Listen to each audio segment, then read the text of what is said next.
جہاد سرکار نامدار صلی اللہ علیہ وسلم 13 سال تک حکمت اور نصیحت کے ساتھ اسلام کی تبلیغ کرتے رہے۔ آپ کا مذاق اڑایا گیا، آپ کو دیوانہ اور جادوگر بتایا گیا، آپ پر نجاست پھینکی گئی، آپ کو زخمی کیا گیا، آپ کے قتل کی سازشیں کی گئیں، آپ کا اور آپ کے ساتھیوں کا بائیکاٹ کیا گیا، اور آخر کار گھر بار اور مال و دولت کو چھوڑ کر جلا وطن ہونے پر مجبور کر دیا گیا۔ یہ سب ظلم آپ نے سہے اور صبر کیا۔ خیال یہ تھا کہ اب مکہ سے نکل جانے کے بعد تو مکہ کے کافر پیچھا چھوڑ دیں گے اور مسلمانوں کو اطمینان کے ساتھ اللہ کا نام لینے دیں گے، مگر ان بدبختوں نے خدا کے دین کی روشنی کو قبول کرنے سے ہی انکار نہ کیا بلکہ اسے بجھا دینے کا بھی ارادہ کر لیا۔ چنانچہ مکہ میں بیٹھ کر وہ مسلمانوں کے خلاف سازشیں کرنے لگے اور مدینہ کے یہودیوں کے ساتھ مسلمانوں کو مٹا دینے کی ساز باز شروع کر دی۔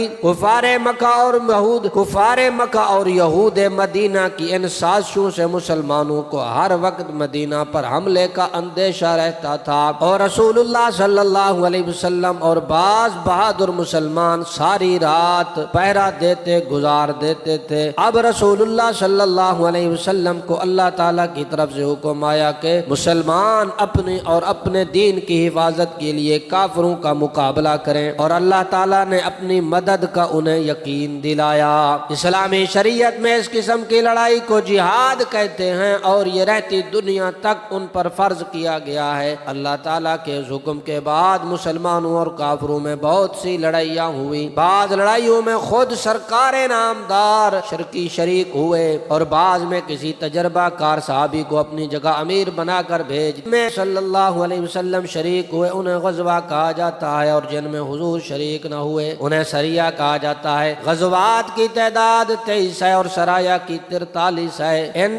ان تمام لڑائیوں میں اللہ تعالیٰ نے اپنے وعدے کے مطابق مسلمانوں کو فتح دی۔ صرف غزوہ احد اور غزوہ حنین 2 لڑائیوں میں مسلمانوں کو کچھ نقصان ضرور پہنچا۔ غزوہ احد میں اس لیے کہ انہوں نے رسول اللہ کے حکم کی تعمیل میں غفلت برتی، اور غزوہ حنین میں اس لیے کہ انہیں اپنی طاقت پر گھمنڈ ہو گیا۔ اب ہم چھوٹی چھوٹی لڑائیوں کو چھوڑ کر صرف چند خاص اور بڑی بڑی لڑائیوں کا ذکر کرتے ہیں۔